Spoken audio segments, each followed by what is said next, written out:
Hi, Tom Trento here. It's October 2014. And as we know, the Islamic State is slaughtering its way across the Middle East, and jihadists, Muslim jihadists worldwide, are running to Syria to join the fight. And there's a negative perception that human beings worldwide are now starting to have toward Islam.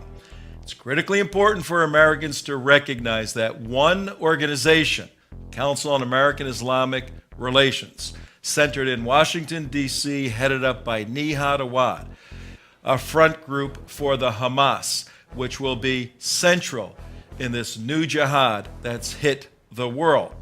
The way we're going to do that is have an unbroken line of continuity from a unique document that was produced in 1991 in Egypt, approved by the Muslim Brotherhood, submitted in 2008 in the Holy Land Foundation trial as evidence by our federal government.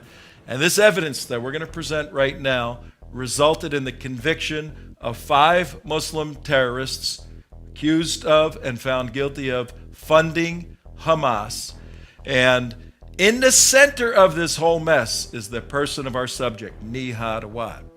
You see, that document, written in 1991, called for the establishment of the Palestine Committee. And the Palestine Committee was the organizing entity of the Holy Land Foundation.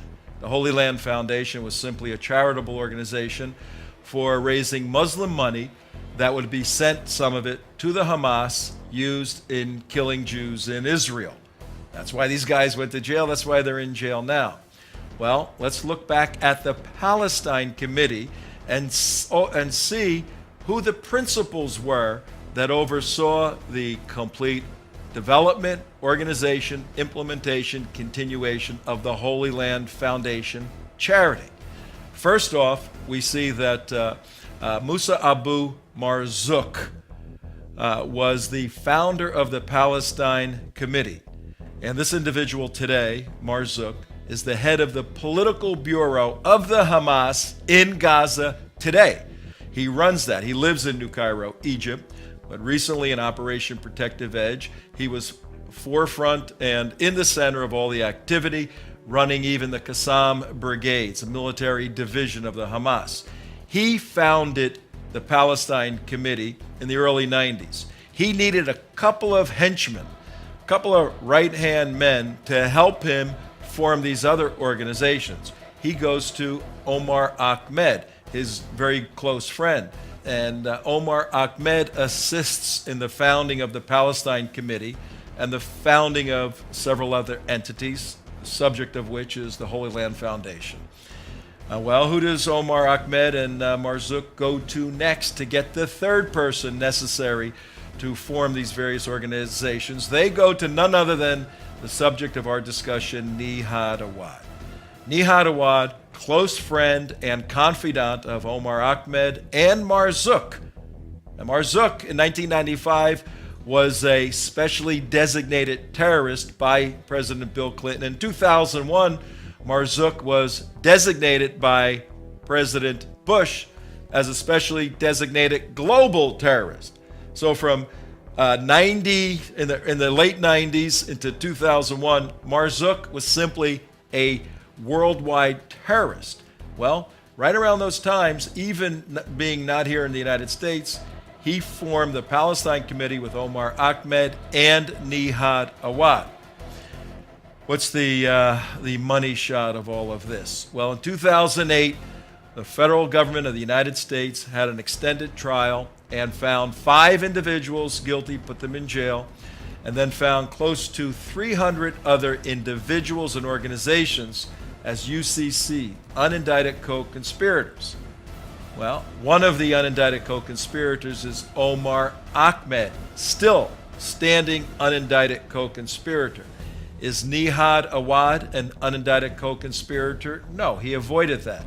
But he runs an organization called CARE, Council on American Islamic Relations in Washington, D.C., and the federal prosecutors, and on appeal, found that CARE is indeed an unindicted co-conspirator. Well, let's thicken the plot here. The Holy Land Foundation as an entity, which was established and overseen by Marzouk, Omar Ahmed, and Nihad Awad, and others, the Holy Land Foundation got its direction, its employees, its money, its rules, its resolution, everything from the Palestine Committee, where Nihad Awad was a main operator. The Holy Land Foundation charity was indeed found guilty with the other 5 defendants of funding terrorism. So let me make this real simple, folks. We have Nihad Awad helping run an organization that was convicted by the federal government of funding terrorism, and 5 of its key people are in jail now. But somehow Nihad Awad avoided even becoming an unindicted co-conspirator, though his organization, CARE, Council on American Islamic Relations in Washington, D.C., is a designated unindicted co-conspirator today. All right, what's the action step? Very simple. As the world awakens to Islamic jihad and the threat doctrine of Islam, we're going to see more apologists, those defending Islam and Islamic doctrine, come to the surface. One of the foremost organizations in this country is CARE, Council on American Islamic Relations, headed by Nihad Awad. If you check the pedigree of Nihad Awad, he lived and breathed and worked with terrorists, forming terrorist organizations for terrorist purposes.